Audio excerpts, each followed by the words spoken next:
أكيد رجعت لتعتذر. إريك شو جابك؟ هلا بدي افهم. لك فهمني شو القصة؟ غوميز لونا شو كان عم يعمل عندك؟ احكي بسرعة. ليش دفشتني؟ كنا عم نحكي بموضوع. شو هو؟ ما دخلك، ما بحق لك تسألني. ما دخلك بالقصة بنوب. أنا وأنت انفصلنا، ماني مضطرة أبرر لك اللي بعمله. بدك تحكي لي غصبا عنك ومثل الشاطرة شو كان عم يعمل هذا الزلمة هون؟ لمعلوماتك بس، إيلاديو غوميز لونا هو اللي عم يدفع أجار البيت. هو يعني عم يصرف عليكي؟ قولي لي غوميز لونا حبيبك؟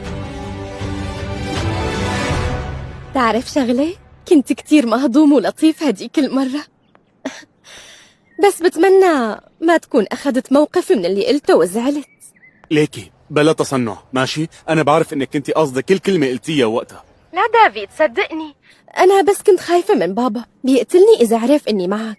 مو مشكلة، يلي صار مرق ونسيته، وانت كمان هلا انسي كل شيء وكملي حياتك لأنه مستحيل يصير شيء بيني وبينك، أوكي؟ يلا باي. شو ليش مزعوج؟ تفضل. يسلموا.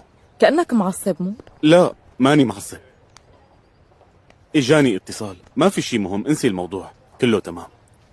بكفي اني شوفك قدامي ليتحسن مزاجي وصير منيح. عم بحكي عن جد ريخينا، بحس فيكي سحر لدرجة بس شوفك بنسى مشاكلي. عم تحكي عن جد؟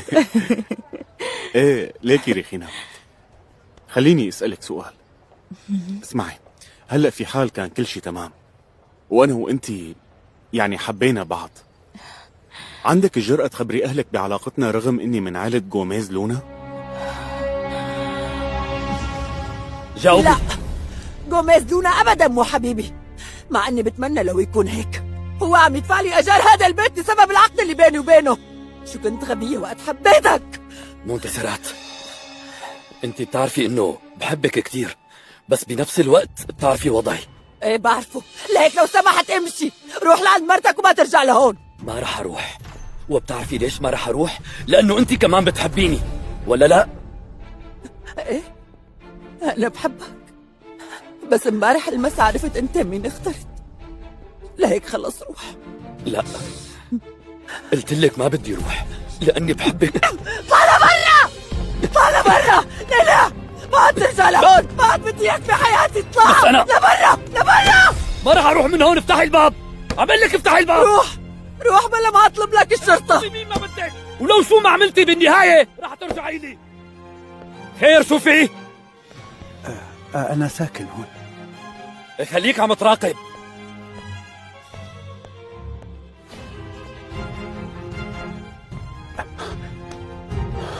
ومعبي الدنيا ورد كمان، لنشوف مين بقى رح ينظف ورا هالأستاذ. بصراحة أنا خايفة شوي لأني بحب أبي وما بدي يزعلوا مني. اسمعيني شوي ليكي ريخينا، برأيي إنه الشيء اللي بيناتنا بيستاهل نجازف ونضحي مشانه. هلأ أنا بعرف بكير كتير على هذا الحكي اللي عم قوله، بس الشيء اللي متأكد منه إنه علاقتنا مو عابرة. وأنا هيك عم قول، مع أني خايفة شوي من ردة فعله لبابا، بس مستحيل، ما بدي أحرم حالي من هذا الشعور الحلو ورح ضحي مشانه. وأنا بنفس الوقت ما بدي أخسرك بنوب ريخينا، لأنه أنت دخلتي قلبي وعم حس إني معك عشت من جديد. ماشي، معناها بوعدك إنه في حال كملنا سوا رح ضحي بكل شي بملكه. بكل شيء؟ توعديني؟ اجيت لحاكي امك وشوف اذا بتنصحني، وروح شوفها لريخينا بكيريتارا. برأيي ما في داعي تحاول، اختي ما رح تسامحك لو شو ما ساويت. شو عم تساوي عندك؟ فعلا ما ضل رجال بهالأيام. جوني أغبى شاب عرفته، وانت ما بتفرق عنه بكتير. بكفي بقى. ليش خبرت رخينا باللي صار بيني وبينك؟ ما عرفت شو بدي الا وقتها. كان لازم تضل مصر انه ما صار شي بنوب، ووقتها كنت رح ساعدك ترجع انت وياها، بس هلا مستحيل توافق ترجعوا. ما كان بدي احكي وقتها، بس قلت اذا اعترفت وحكيت الحقيقة ريخينا اكيد بتسامحني. لانك غبي جاشوا. شو عم تعمل ببيتي؟ عمي روق لو سمحت. انت ممنوع تفوت على هذا البيت. اسمعني بس شوي. طلع لبرا يا عمي لحظة بس. لدرجة انك ما استرجيت تعترف باللي عملته مع دانييلا. ما عاد بدي اشوفك هون. اهدى عمي. وتنسى بنتي ريخينا عمي يا خطير. شو عم تساوي بابا؟ اللي لازم ينعمل.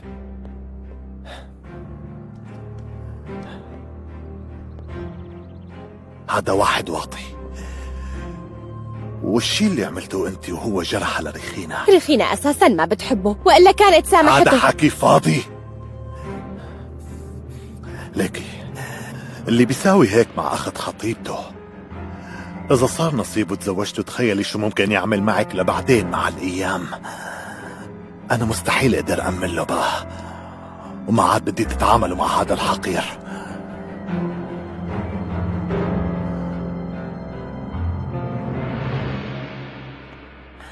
كنت بعرف ومتأكدة إنك رح ترجع. وبعدين شوفي كونسويلو، بعتذر بس أنا طالعة. إذا كنتي جاية مشان اللي صار امبارح فيكي تاخدي مكاني، مو مشكلة. انتي وحدة رخيصة وواطية. ليش هيك عم تحكي كونسويلو؟ لأني بعرف إنك على علاقة مع زوجي. ليك شوف، جابي رح تعلمني كيف ابعت صور. إيلاديو شكرا، تسلم ايديك على هالهدية الحلوة. شوفك بعدين، رح روح شوف شو صار بالمطبخ. ولا عبالك نطبخ لك أكلة معينة؟ قلي شو حابب. حابب اطلع بعيونك.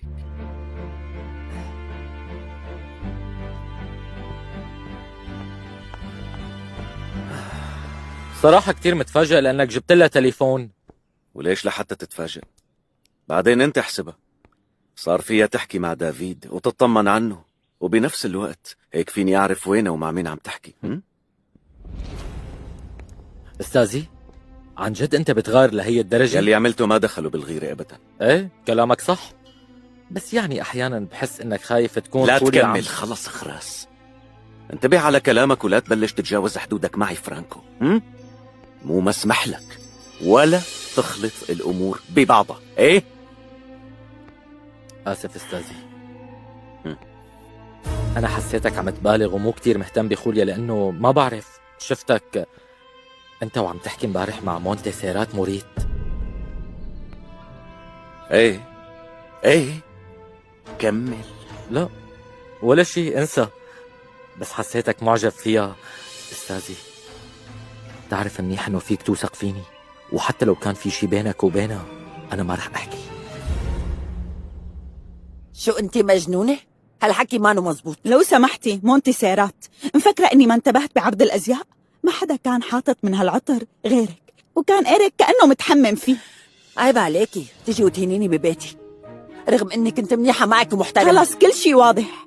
انتي بتكوني عشيقة زوجي ومصرة تنكري رغم إني كشفتكم. إذا زوجك ما عم يهتم فيكي وحاسة حالك إنك بلا قيمة بنوب، فهذا الشيء ما بيعني إنه أنا وحدة وقحة. أنا ما شفت بوساختك، وبدل ما تساعديني وتوقفي معي خنتيني مع زوجي وضحكتوا علي اثنيناتكم. مونتي سيرات، أنا كنت فكرتك رفيقتي. أنا آسف أستاذي، كنت حابب أوصل لك فكرة أني دائما واقف معك، وبعرف منيح أنه نحن الرجال في عنا احتياجات. وأنا بصير معي هيك مع مين؟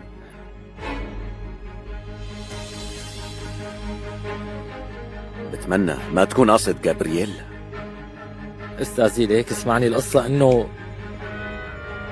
دير بالك تفكر تقرب عليها. ليك افتح لي مخك منيح ولا تتهور. هي بتكون بنت اخت مرتي وانا بعرفك منيح شو انت، لهيك بعد عن جابرييل. طيب ماشي، خلص ما تاكل هم. لا اكيد مو اكل هم بنوم. حذرتك ومشي الحال وانت فهماني. دير بالك كل شي الا هالبنت.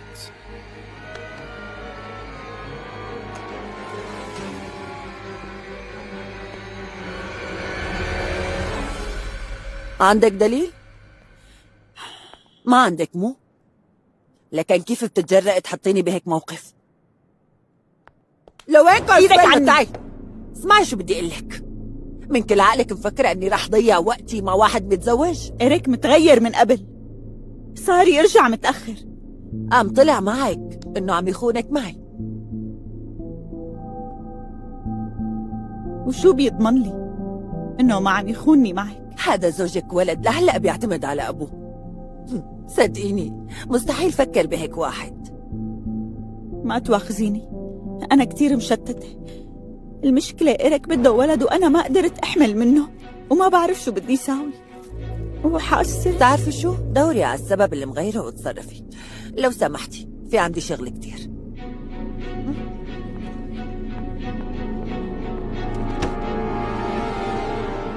لساتك غبية مثل العادة كونسويلو. وبما انه إيريك بده ولد صرت اعرف شو لازم ساوي. انت من اول ما تزوجت كان لازم تترك بيتنا. تفضل معي خلينا. لكن انا ليش اعطيتك بيت؟ يلي بدها يا ماما اني ضل بالبيت معكم، مشان هيك اجرته بابا. هي فهمناها.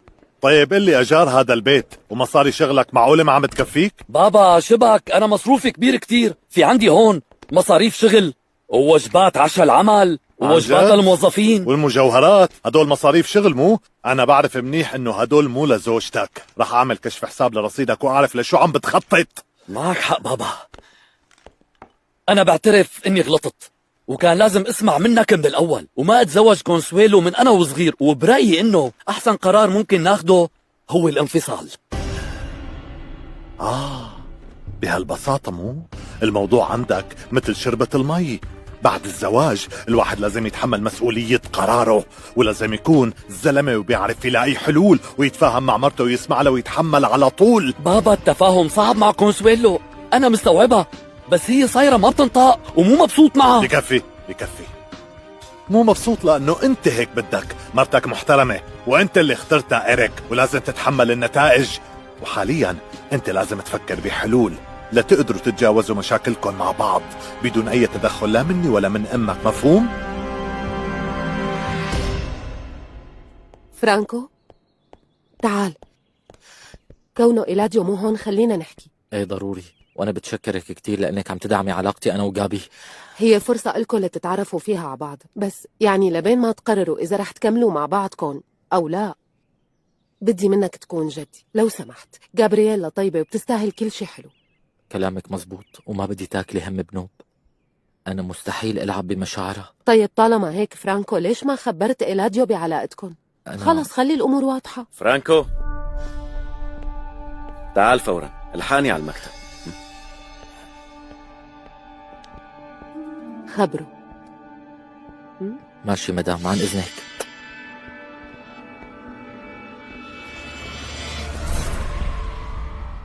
وكونسويلو من حقها انه تعيش معك ببيت مستقل وتكون قادرة تعمل فيه الشي اللي بتحبه بدون ما تضطر تسأل امك عن رأيها وتاخد موافقتها. بابا اللي كيف بدك ياني استقل اذا رح تقلل مصروفي؟ وطالما عنا ثروة كبيرة ليش لحتى ما لا اصرف؟ استنى شوي لو سمحت. صح نحن عنا ثروة، عفوا أنا عندي ثروة، لأنه أبوك كل عمره عم يشتغل ويتعب ليجمع هي الثروة، وأنتوا بس قاعدين عم تصرفوا، ما هيك؟ هلا صار دوركم أنتوا تشتغلوا وواجبكم تكبروا شغل الشركة وشغل العيلة، بس أنتوا ما انكم حاسين وقاعدين عم تصرفوا مصاري كل الوقت. إيه وبعدين؟ هذا الإهمال لازم ينتهي. خلص أنت كبرت وصار لازم تعرف تدير أمورك، ولازم تعرف كل شاردة وواردة بتصير بالشغل هون، لأنه هي مسؤوليتك. هي إيريك عم بحكي معك. ايه عم اسمعك. كلامي مفهوم؟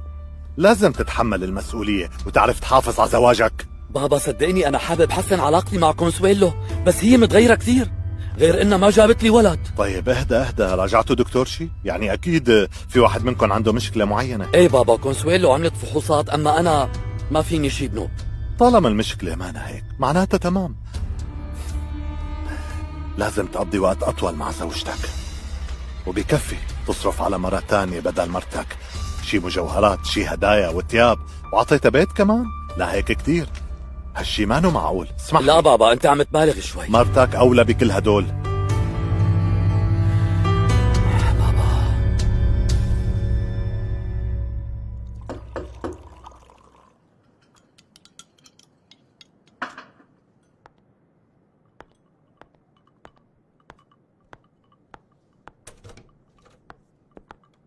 أنا شفت شو صار هون. انتوا الاثنين كتير عليت أصواتكن، وعلى فكرة هالشي مو حلو بحقك بنوب، لأنه بصراحة الجيران كلهم سمعوا باللي صار، وهالشي رح يسبب لك مشاكل إذا ما عاد. عن جد كتير ضايقتني هالغبية كونسويلو. كان معك حق لما قلتي عنه ولد وما بتفكري بواحد مثله، بس يا ريت لو انه كان هالشي مزبوط. يلي بعرفه انه في علاقة بينك وبين زوجها، ومو بس هيك، في علاقة بينك وبين السيد غوميز لونا. لا مو صح، هو مديري بالشغل وعلاقتي لو فيه. سمحتي بلا لف ودوران، أنا شفت كل شي وسمعت كل شي ومتأكد من هالكلام. طيب لو سمحت اوعك تخبر حدا بهذا الشيء، لأنه إذا لا عرفوا لا ما راح أخبر حدا بنوب. إيه بس ديري بالك منهم، لأنه بين غوميز لونا ومونتي نيغرو في حرب كبيرة، وما بظن إنك حابة أبدا توقعي بيناتهم. مزبوط؟ أنا عملت اللي علي وحذرتك منهم. يلا عن إذنك.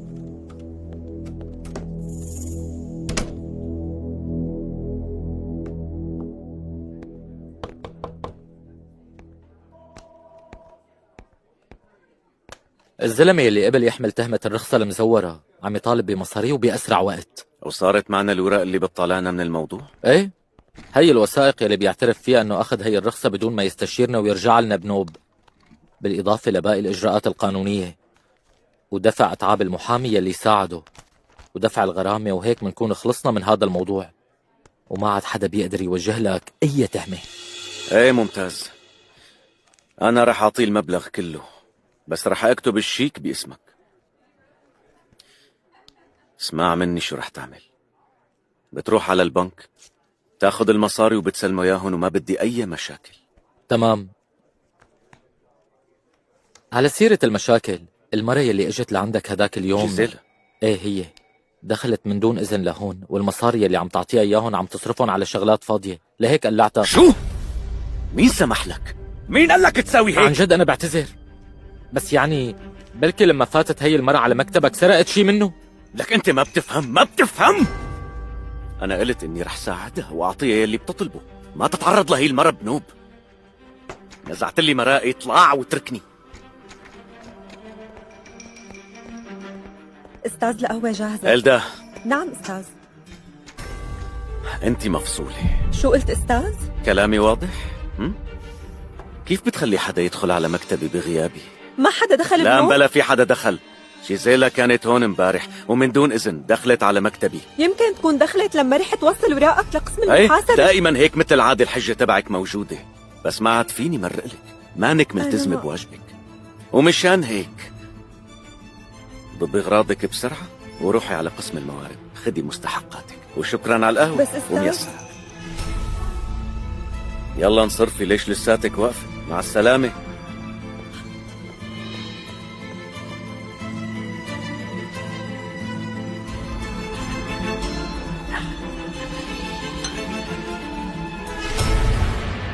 حاجة هيك برأيي بكفي اليوم. جد؟ ايه جد. حضرة المهندسة، أنا فرحان لك كتير وبهنيكي من قلبي على هذا الشغل الحلو. وأنا بهنيك حضرة المهندس. شكرا لك. تعرفي لسه بكير، شو رأيك ننزل على السوق نتمشى شوي؟ قليلي منا منشوف إذا ناقصنا شي، وبنفس الوقت بعزمك على السينما. ايه موافقة. عجب. وممكن تختار لنا أفكار عن التحسينات يلي ممكن نساويها. لا معلش لو سمحتي، خلص ما بدنا نفكر بالشغل اليوم، بدنا نقضي وقت حلو سوا ونروح على السينما. ايه طيب ماشي. اتفقنا؟ بدك تلهيني عن الشغل مو؟ ايه صح.